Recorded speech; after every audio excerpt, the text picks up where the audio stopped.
Hello, and welcome back to another episode of the Earth Initiation Podcast.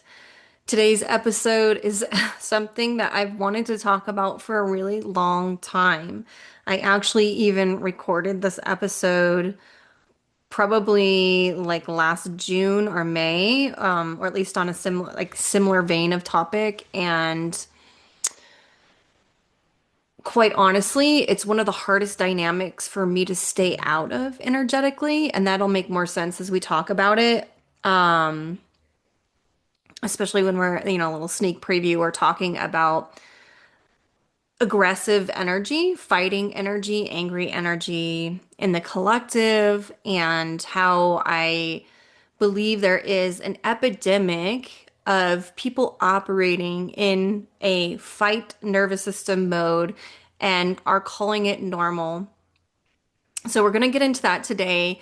But in the past, when I have spoken about this topic, it's very easily for me to get sucked into the dynamic energetically, because maybe if you are here listening to this, you can relate to the idea of being sensitive sometimes to aggressive energy, angry energy. It's been one of my life's greatest teachers is what I'll say. It's been very challenging for me at times when I'm presented with aggressive energy, and I've had a lot of encounters with it over the course of my life. So we're going to talk a little bit about some of my stories today about encountering the aggressive energies in the world and some of the intuitive insights that my soul has started to deliver to me about this topic. And it is just time to dive in and speak about it. So I hope this episode serves you well. So let's dive in. And today I have some notes. Normally, I'm just channeling these messages kind of free flowing, right? I get the inspiration, the intuitive hit to just push record without knowing what I'm going to speak about, which is awesome. I love that. I think it's so much fun to be like, okay, I need to record something. I don't know what it is. Let's go. Um, or I know I'm going to speak on a topic, but I don't know exactly what's going to come through. All this is always I'm bringing this information live through my intuitive channel from my soul. Some of the concepts and the things are that I speak about are things that I've spent a lot of time already exploring in my mind and in my emotional world. And so I'm very set on it. And sometimes like brand new information comes through on these. So it's super cool. I never know exactly what's going to come through. But sometimes, if you've been listening to my podcast for a while, you might know that I have a tendency to sometimes not finish my thoughts, which I can't promise is not going to happen. And the way I've learned how to deal with that is just like maybe I just was meant to touch on a particular point for a microsecond and not actually add my point of view to it. And you were meant to just take that point and do with it as you will. And sometimes I end up circling back around to my original point later on. So it can be a very free-flowing discussion with which I love, but I'm trying something new today, which is I have like channeled just a little brief outline here that has a couple of points about this topic, and we'll see if that has holds a little more structure to the conversation today. And I think we're actually probably going to end up talking about structure, which was not something I was planning on. But of course, it's all like full circle. There's no coincidences in anything that I do in this podcast. So the structure, fabric of reality related to aggressive energy and fighting energy. Wow, I could see that. But as always, use your own discernment. Take what resonates, be curious about what spikes emotion in you because there is some sort of resonant frequency there. It might be resonating with a wound, or it actually might be resonating with your truth, but there's stories, beliefs, experiences with that truth that make it received in a fear-based, shame-based, anger-based manner. And so we mistake it for like something we need to move away from.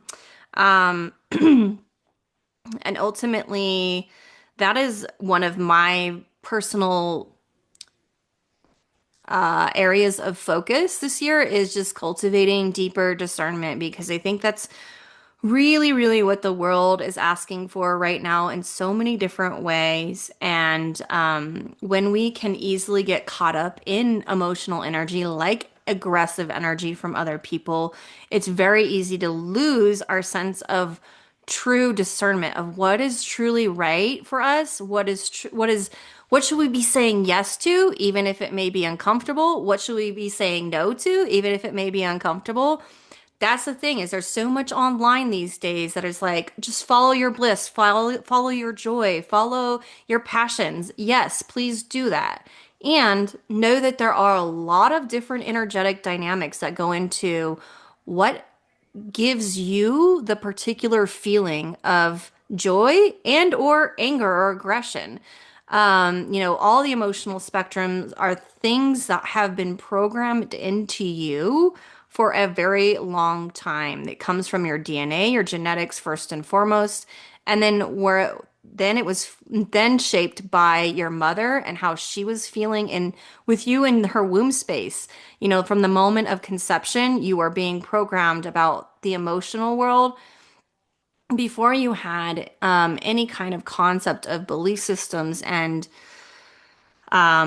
ways to describe our reality with language. But of course, that came later on in your development. So there's a lot of different influences here. And so sometimes following your joy might actually lead you to a path that's not your actual truth, which a lot of people are finding out, and or it's always leading you to something that's true for you. But if something makes you angry, that's not necessarily meaning that it's not part of your truth. And discernment is how you know that. So I've been talking a lot about discernment the last couple, like 6 months. I think it's probably just going to be a broken record, but use your discernment. And discernment is found in your heart and your body. It doesn't come from your mind. It's a feeling. So just be curious about your feelings. Okay, you guys get it. So I'm gonna just start the podcast or this episode. The topic, speaking about the topic itself. I'm just gonna read specifically what I wrote down as like the punchline of this episode. The idea of survival of the fittest has created a covert, hidden culture of domination and aggression. This is what it means to live in a world that's based on fighting energy and call it normal. So we're just gonna let that marinate for a quick second because it's a power packed phrase, emotional packed phrase. And when I recorded this initial episode, it was really to help people see their own blind spots of how they are living inside of a fight mode constantly and calling it like their personality or their traits, things that they're actually are proud of, right? And I can only speak about this because I have been there so many times as a person that has identified as ambitious and high achieving and going after my dreams.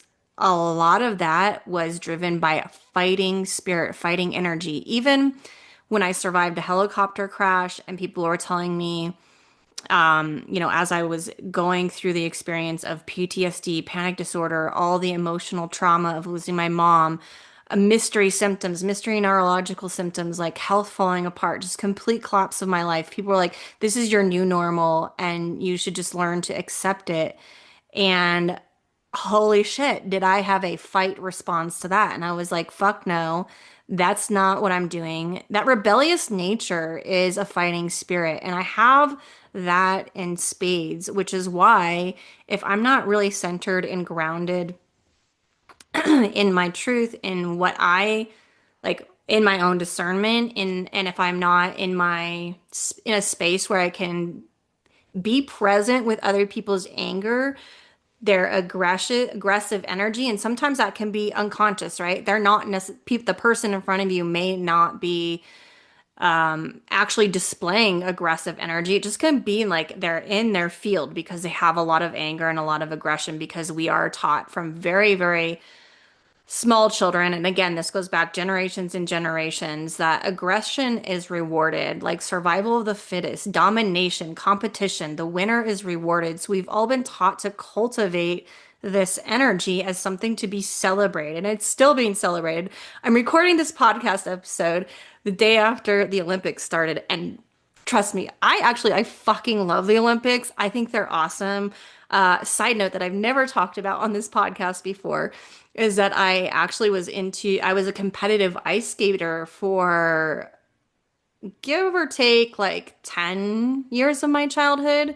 I got to a pretty high level of that competition, and I even had dreams of going to the Olympics. But that's not what we're talking about today. But I love sports. I love competition. I love that kind of thing. And when you're inside of those states, all those athletes are in a fight mode, right? And here we are celebrating them. And it's you can see the passion of the human spirit through the fight mode, the ability to persevere against all odds, the ability to do great things a lot of times has come from the fighting energy.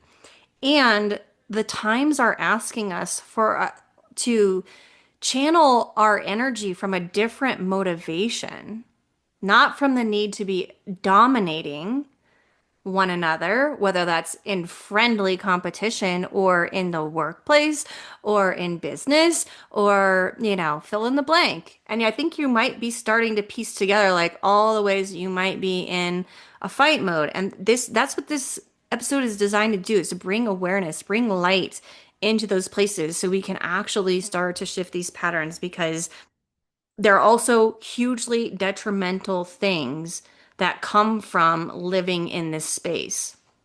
So, a fight mode is not a space that you're meant to live in full time. That's called living in survival mode. And I think there's so many people that need to hear that message.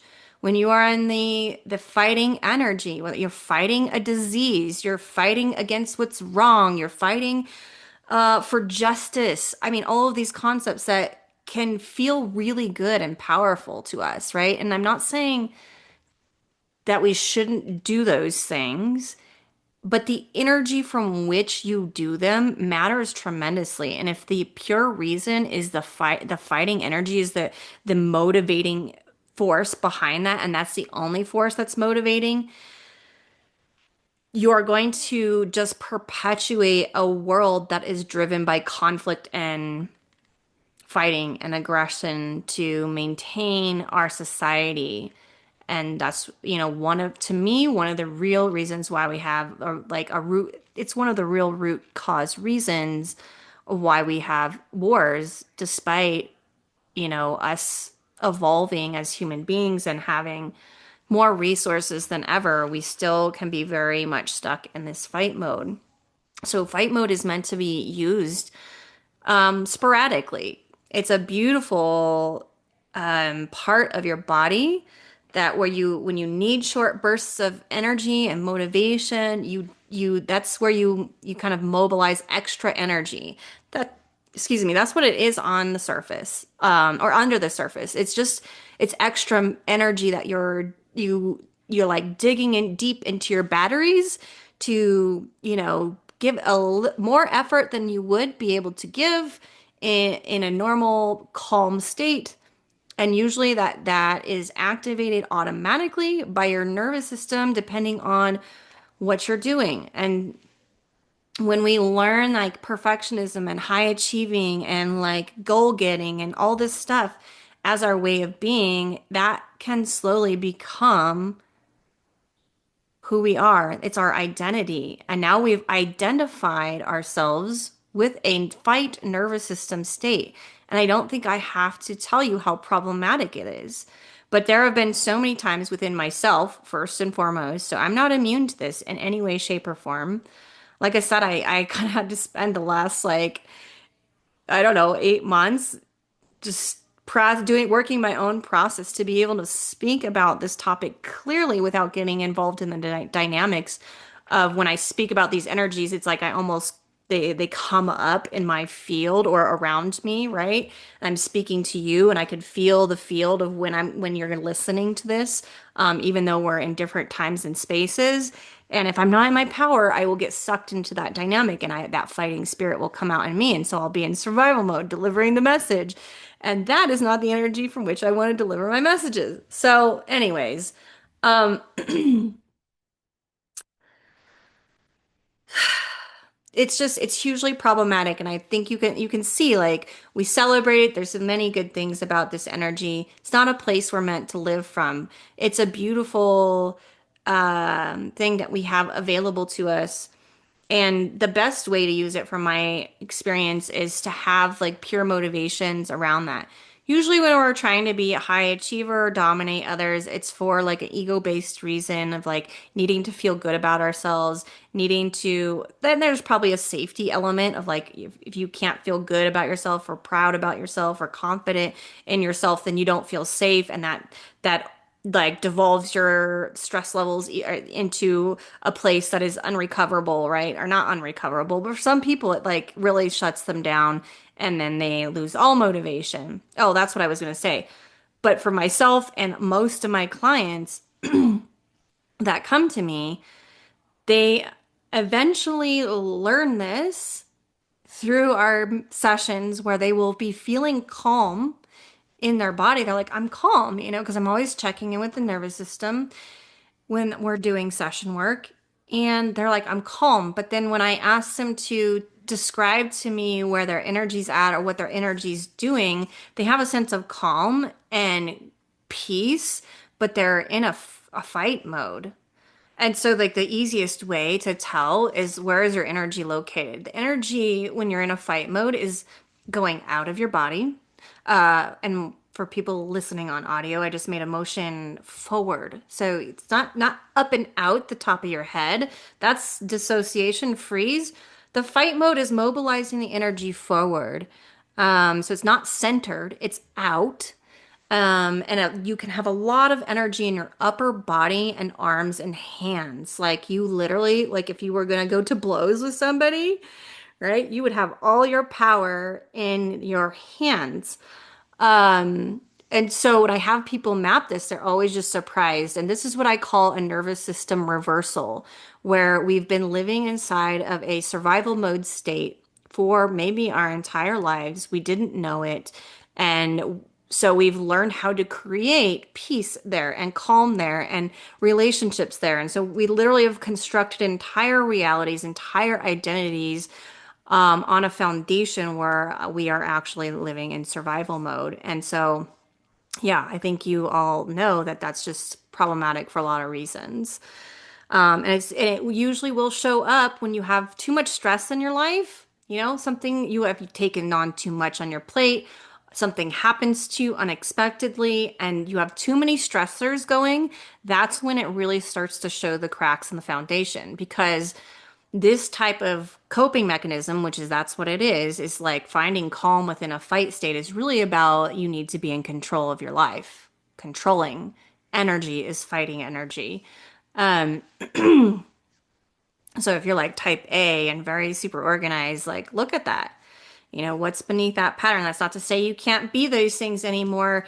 To me, the suggestion would be to find a different motivation and to find ways to not live in that state all the time, where it's like, fine, when you're in your competition, if you're a professional snowboarder or whatever, like, or you're like giving your game day speech at work or whatever, like hype yourself up for those events. Use that energy, right?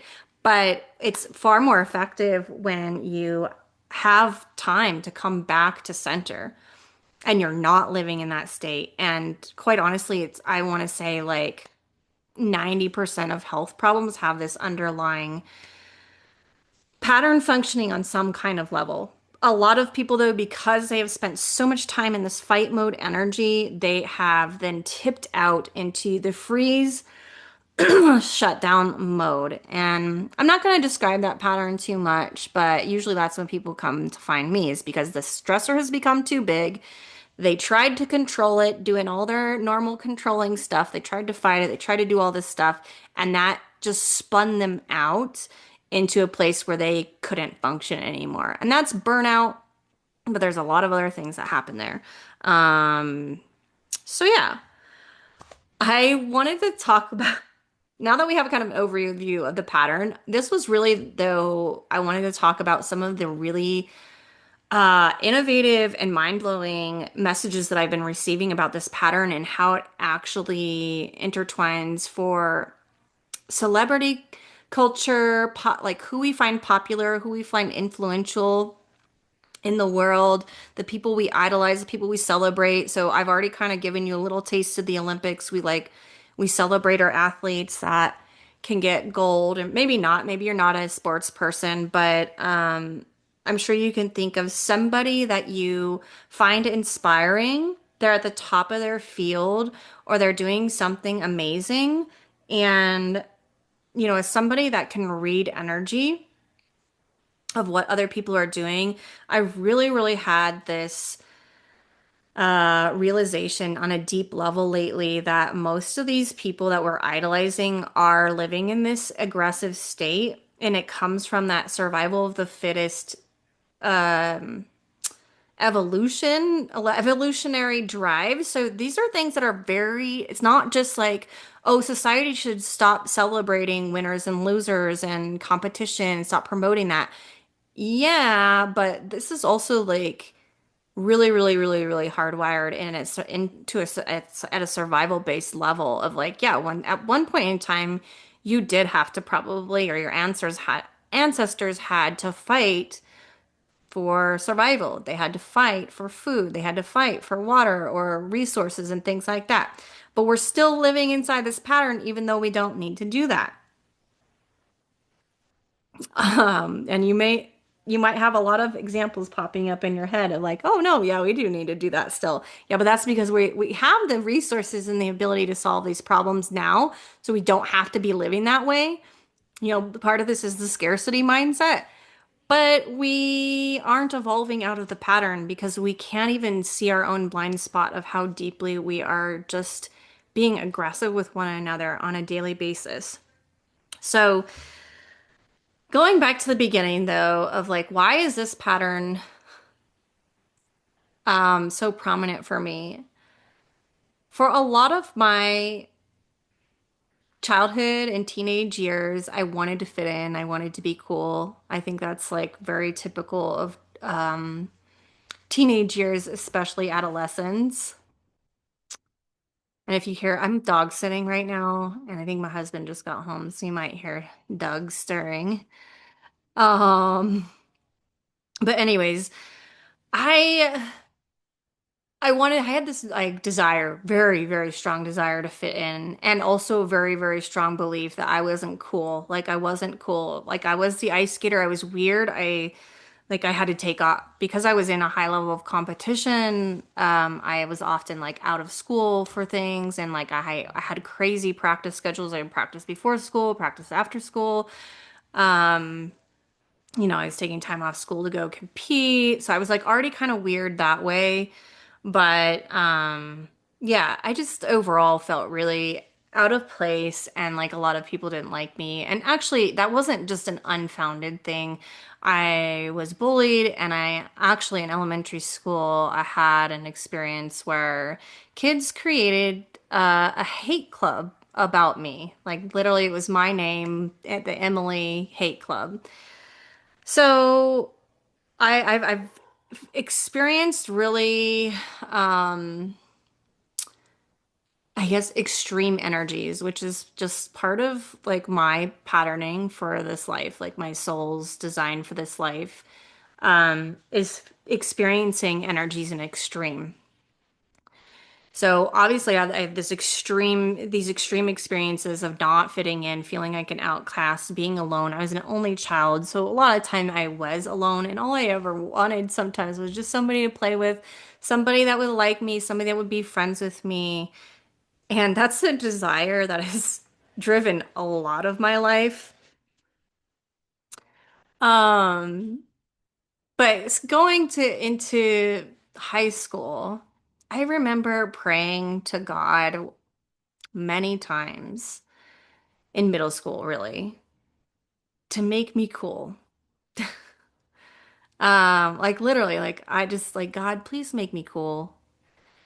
And my dream came true. In high school, not my freshman year so much, but like sophomore, junior, senior year, I was definitely in the popular crowd. I wasn't like the most popular person or like prom queen or anything like that. But my best friend was prom queen, senior year, and I was in that crowd. And this is something I wrote about on my blog a long time ago. I had a blog that was called Real is Cool, so now you can see where that came from. I wrote that blog in 2014. It doesn't exist anymore because I had to keep paying for it, and I was just like, I need to stop paying for this. But now I'm like, I wish I still had it to show people. But anyways, I had a whole experience in college of becoming really depressed, and where I tied that back to at that moment in time was I traded my authentic self in high school to be cool. And it's something that I've spent most of my adult life reclaiming because I wasn't actually even really truly my authentic self a lot of my childhood, right? Because I learned very young, maybe you have too, like that certain parts that are like of me were not okay and not acceptable, or they cause stress or anger for other people. And so I hid those parts of me. And part of like the perfectionistic high achiever pattern is like only displaying the parts of me that people like. So I've always been like straight A student, honor roll. In college, I was like magna cum laude, like yeah. So where do I want to go with that? Because I'm not going to talk about like that journey, but I guess I just wanted to set the stage of like what I started to notice now. Like the last couple of years have really been about and have been about extreme like stepping into the authentic self. Like coming out and talking about my soul and my intuition like makes me fucking weird to a lot of people. Um and I've had a lot of resistance internally, but there's also been like lots of little sneaky things within me about like wanting to be liked by people on social media, right? And I think that's very common for people. Wanting to be liked for my achievements in my business and status and all of that stuff. But what I started to notice, because I have this sensitivity to aggression it started very, very young. Just I've always just like any little thing that made other people, my parents, angry or upset, I have very much taken personally and it strikes a lot of fear in me. And so it's a pattern I've had to work with a lot. And I started to notice, as I was like, there's people I follow on social media that I am inspired by. I learn, maybe I'm learning healing tools or techniques from these people, or maybe I'm just inspired by their perspective on the world, or maybe they're people that are helping teach me about business and how to run a successful business. And this isn't true for all of them, but I would say the majority of people out there that are like the inspiring influencers at the top of their game, I would always end up kind of like leaving my body when I was on Instagram. Like I would get really triggered to the point where sometimes where I'm like, I just have to mute people, I have to unfollow certain people because I'm not really registering why I'm feeling triggered by these people, but I am. And so it's like the message is like just stay the fuck off social media until you can figure this out because you're causing yourself a bunch of unnecessary stress. Essentially, I was getting a lot of headaches from social media, which is how I know my hypervigilance has been activated, and that means I'm in a stress-based state. Um, yeah.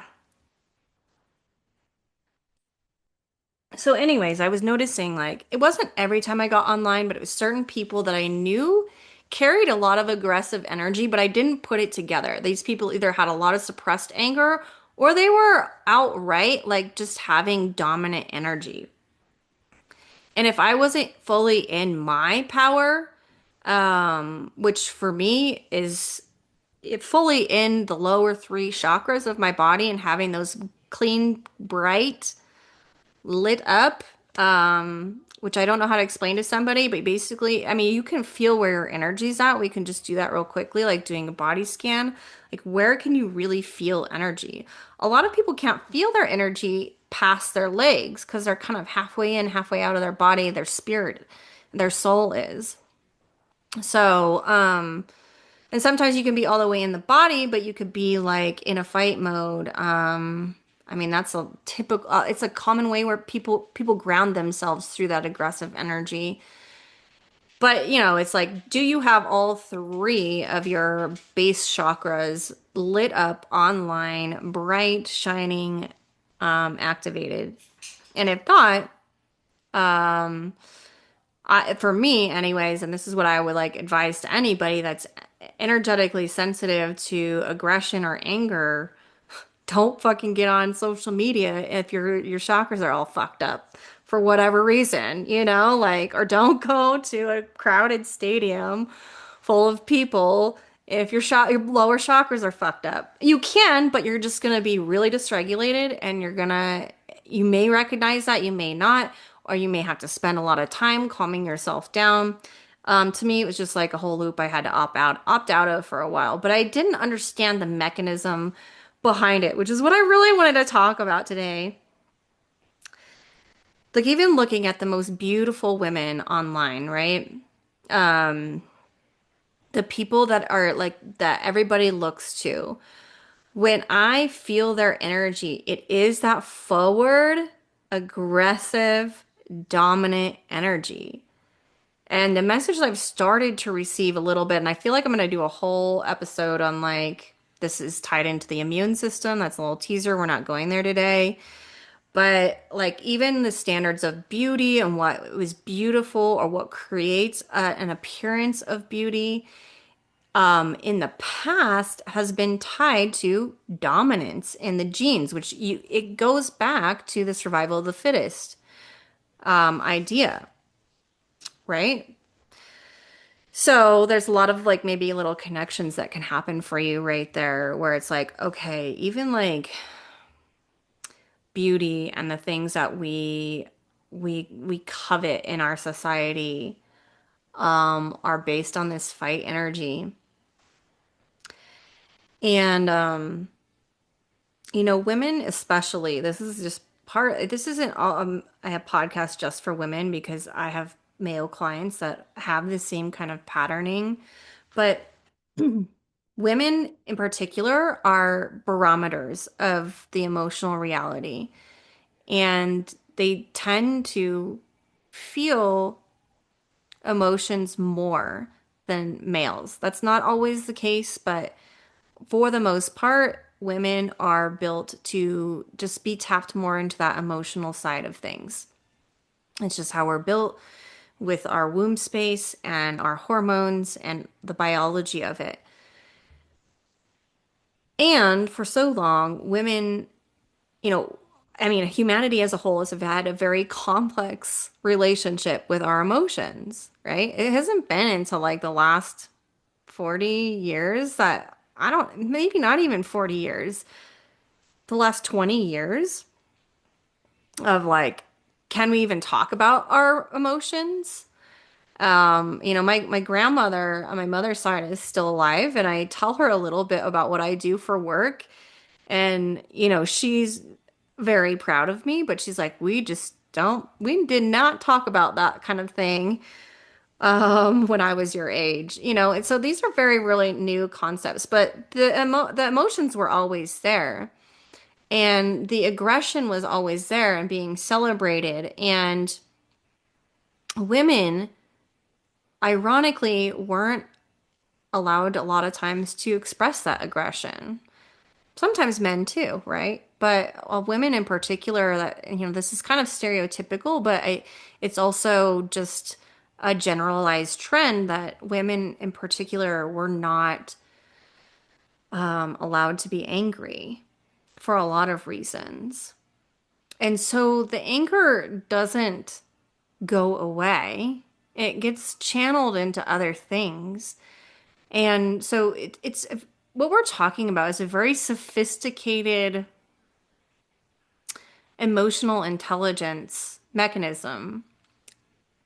And I'm like trying to have the find the words to speak about this because it's still kind of a new concept for me. But when I think about and I go back and look, like I did an experiment this morning. It's like just when I was thinking about this concept, I went to some of the Instagram pages of some of the girls from my high school that were popular. Like everybody loved them. And they like had such a dominant fighting energy. And I think a lot of that is actually suppressed anger. Um,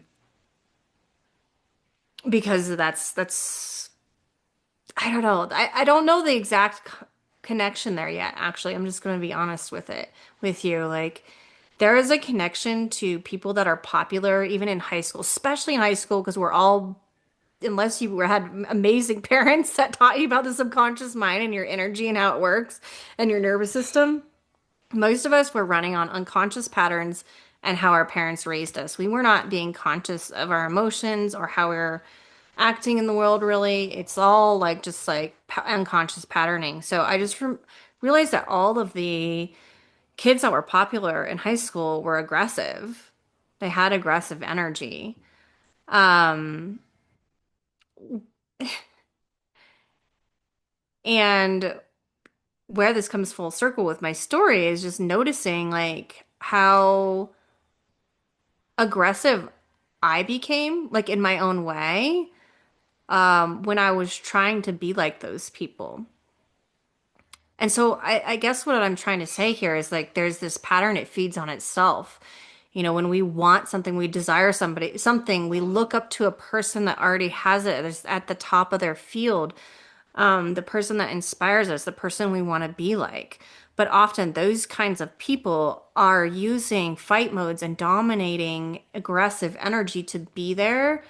And then because our systems are so intelligent, a lot of people and yeah, how do I want to say this? Because I'll just finish that thought. Because our systems are so intelligent, a lot of times we're just like, I just need to mimic what that person's doing. This is actually an empath thing. I'll just like take it on to learn from it. It's very unconscious thing. I want that. I'm gonna merge with it energetically, or I'm gonna take that energy on to study it. I've done that a million times before I even had words for that, before I could even feel that kind of energy. The reason why I started to be able to feel all this energy is because I was trying to use those same control mechanisms, the same fight, the same drive that had got me everywhere else in my life when I had too much stress after the helicopter crash. Honestly, the moment that I buried my mom, my heart, the grief that I felt finally poked through the density in my energetic field that was kind of protecting me from feeling all of this energy, feeling all of the energetic dynamics. It was keeping me unconscious. It almost broke a spell where it was like now I started to feel all of the energy.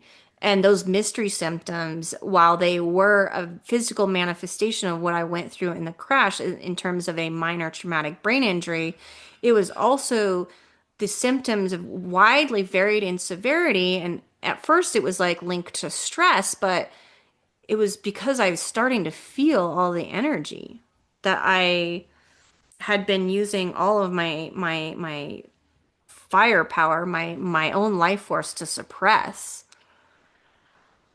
Um, so these are covert survival adaptations that we're talking about here. And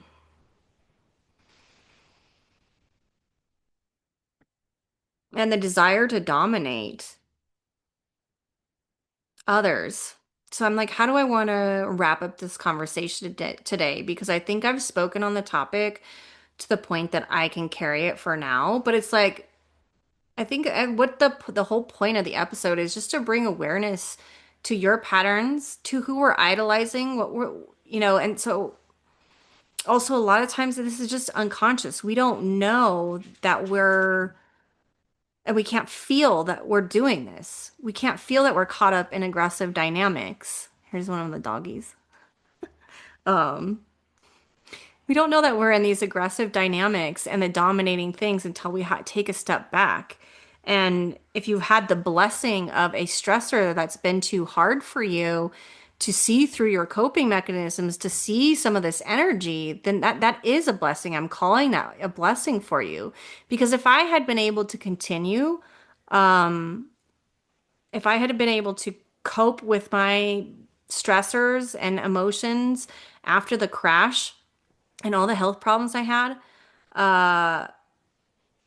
by doing my same old shit, by controlling, by forcing, by using aggressive, dominating energy, if I had been able to get back to a place of calm, which was really a place of control, then I wouldn't have ever experienced the gift of actually being really calm and the gift of being able to step outside of these dynamics that just loop people, they suck people in unconsciously because you're like, I want that. That person's so inspiring. But like what kind of energy did they take to get there? It's like the win at all costs kind of energy, the hustle culture, even though there is the turning of the tide of like hustle culture is on its way out, we're demonizing it. Again, it's a tool to be used. Your fight mode is meant to be used. It's just not a place you want to live. But our entire society is set up this way. And so the only way we can really truly create a new reality where we're not having to rely on dominating and aggressive patterns to evolve, to achieve, to like accomplish great things, to be beautiful in the world. And so there is a way to do all these things without using this kind of fighting energy. I guess the whole point was like to show you how intelligent our bodies are, and we've adapted to this entire way of being, and we've called it normal. And like when I was in my biggest stressor of my life after the helicopter crash, I'm like, I just want my normal life back.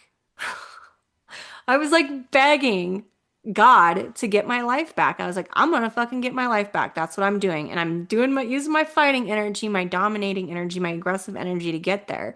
And my soul was like, no, you're not. So sometimes when we're like, feel blocked from going back to a certain place in our life, or this doesn't work anymore, the things that used to work don't work anymore. And I feel like that is like 2026 energy in a fucking nutshell. This used to work. This doesn't work anymore. It's because the time is done for that kind of shit.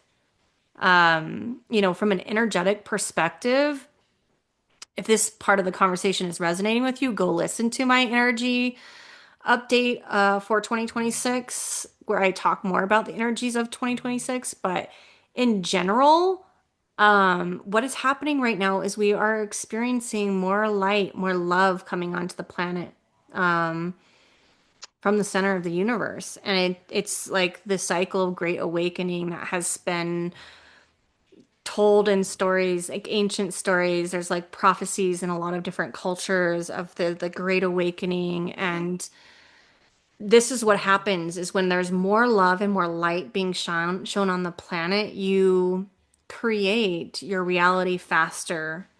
So there's not as much of a lag time between your thoughts, your emotions, and what is created in the reality. There used to be more density, less light, and so it took longer. So you could get away with shit for, lack of a better term. You could be in your fucking aggressive, high achieving shit for years on end and you could be healthy. You could be at the top of your whatever. You could be popular, whatever it was. Like you could achieve those things.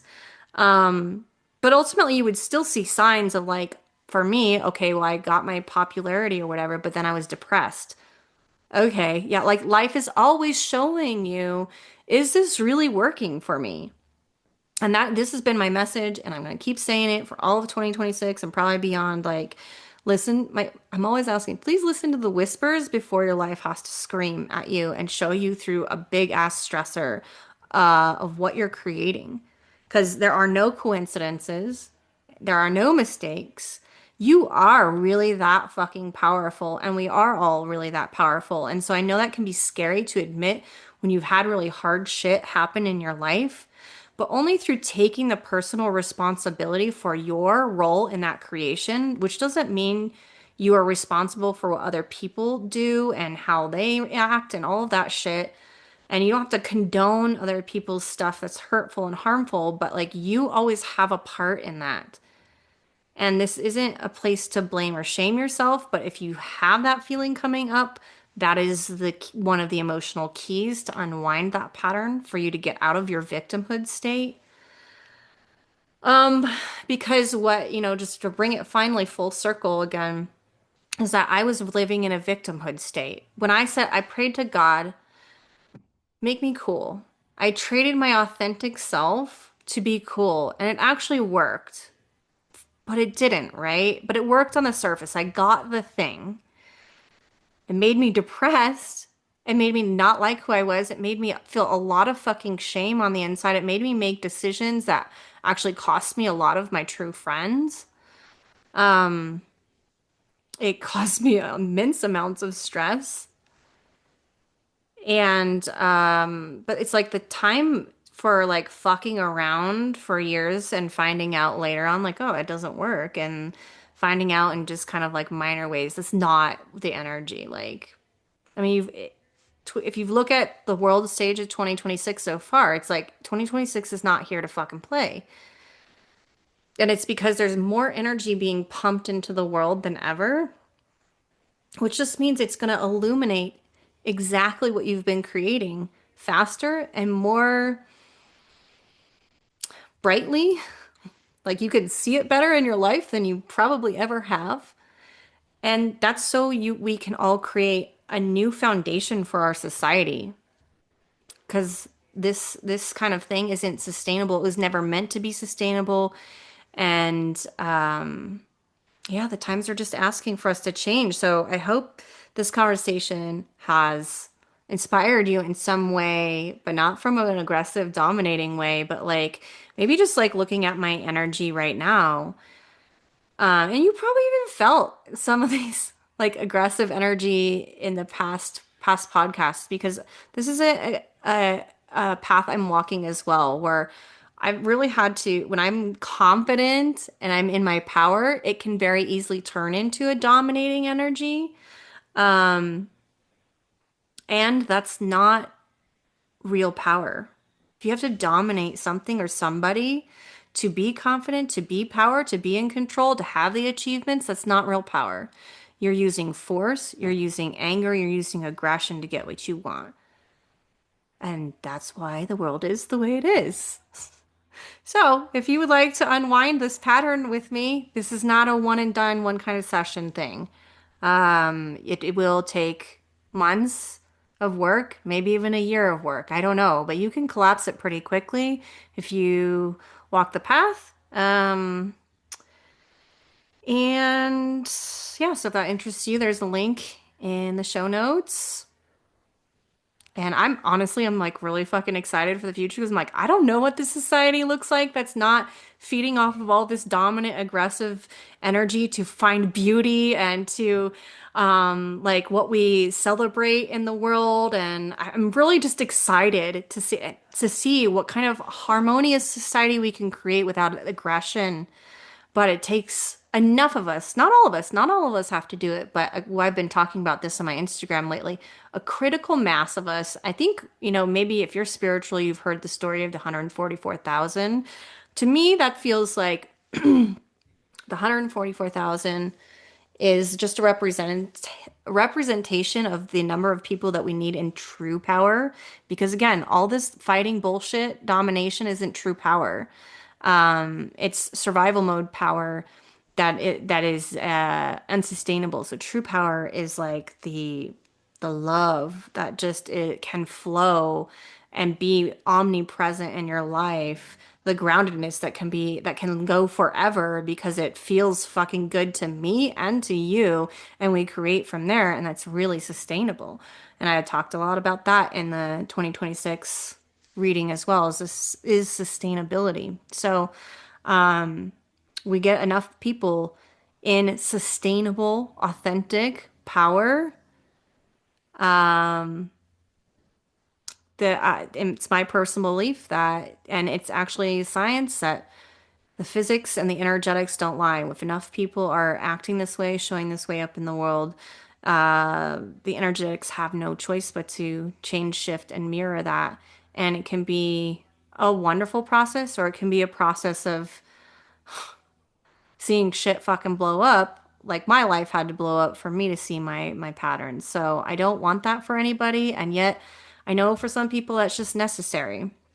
So, anyways, if you'd like to step into this work before life fucking like drops a bomb on you, I'd love to help you through that. Like, it's like that's really like one of my passions in life is like I don't want to tell people like how good they have it before the big stressor comes, and like life forces you to address this, but like it's so much easier and better if you just lean in before the big fucking stressor happens. I really think a lot of the pain can be avoided in this world. It's not necessary to have all this pain to grow. That's outdated shit. That's survival of the fittest shit. And that's not how humanity is meant to move forward.